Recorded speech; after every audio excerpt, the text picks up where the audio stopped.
समाप्त करके बैठे कांग्रेस लेजिस्लेचर पार्टी के नेता आदरणीय शकील खान साहब, नाथनगर के सम्मानित विधायक अली असरफ साहब, अजीत बाबू का आपके सामने जोरदार बहस करने वाले सम्मानित विधायक, पूर्व सांसद, पूर्व मंत्री भूदेव चौधरी जी, जमालपुर के सम्मानित विधायक अजय सिंह जी, औरंगाबाद के सम्मानित विधायक आनंद शंकर जी, बक्सर के लोकप्रिय और कर्मठ विधायक संजय तिवारी उर्फ मुन्ना तिवारी जी, कांग्रेस पार्टी की सम्मानित विधायिका प्रतिमा दास जी, आदरणीय बुन्नू चौधरी जी, विपिन यादव जी, महेश जी, पंकज सिंह जी,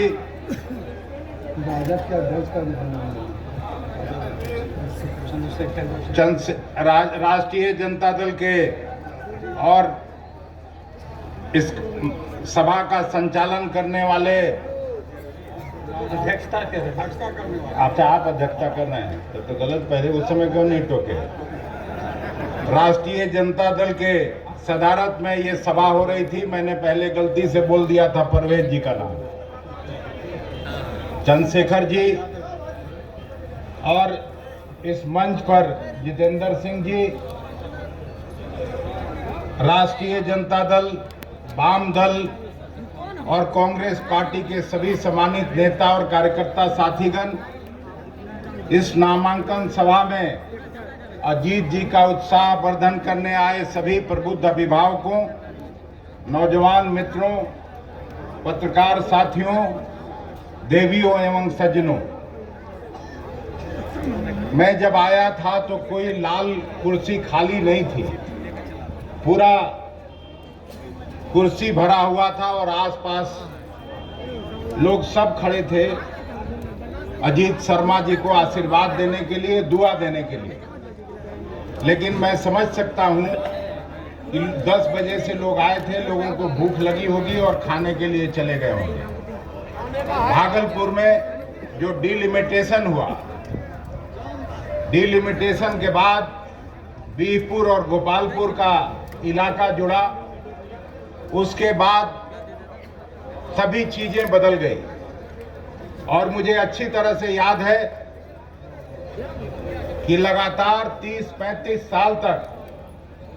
स्वर्गीय भगवत झा आजाद जी इस इलाके को रिप्रेजेंट करते थे और उस समय सिल्क सिटी के रूप में भागलपुर जाना जाता था। जूट के रूप में यहीं बगल में कटिहार जाना जाता था और पूर्णिया जाना जाता था। लेकिन आज सारा कुछ बदल गया। न यहाँ से सिल्क एक्सपोर्ट हो रहा है, न सिल्क का उस पहले जैसा उत्पादन हो रहा है। केवल खेती बाड़ी रह गई है लोगों के पास, और खेती बाड़ी भी उस समय समाप्त हो गई जब 2006 में भारतीय जनता पार्टी और नीतीश कुमार का गठजोड़ का सरकार बना था 2005 में, और एपीएमसी एक्ट लागू हुआ था पहली बार। एपीएमसी एक्ट लागू होने के बाद बिहार के किसानों की आमदनी भी समाप्त हो गई। खेत खलिहान में काम करने वाले लोगों को, चाहे मजदूर हो या किसान हो, सबकी आमदनी घट गई। आज जमुई में प्रधानमंत्री जी आए थे, जरूर लोगों के मन में ये सवाल होता होगा कि पहली बार जब आए थे तो उन्होंने वायदा किया था कि 2022 में हम किसानों की आमदनी को दुगना करेंगे। लेकिन किसानों की आमदनी तो दुगना नहीं हुआ, लागत खर्च जरूर किसानों का दुगना के बजाय चौगुना हो गया। और इसलिए खेत खलिहान में काम करने वाले लोग इस सरकार से निराश हैं। सबसे बड़ी समस्या इस सरकार में जो मैं देखा हूं, मैं 1 दशक से ज्यादा मेरा देश के पार्लियामेंट में काम करते हुए हो गया, और ये जब मेरा कार्यकाल समाप्त होगा तो 17 साल मेरा पार्लियामेंट में काम करने का अनुभव हो जाएगा। विधानसभा में भी मैं पहले काम किया हूं, लेकिन ऐसी सरकार मैं कभी देश में देखा नहीं जिसमें महंगाई चरम पर हो, गांव में और घर में काम करने वाली मां बहनों से पूछा जाए उनकी क्या हालत है। गरीबों के थाल से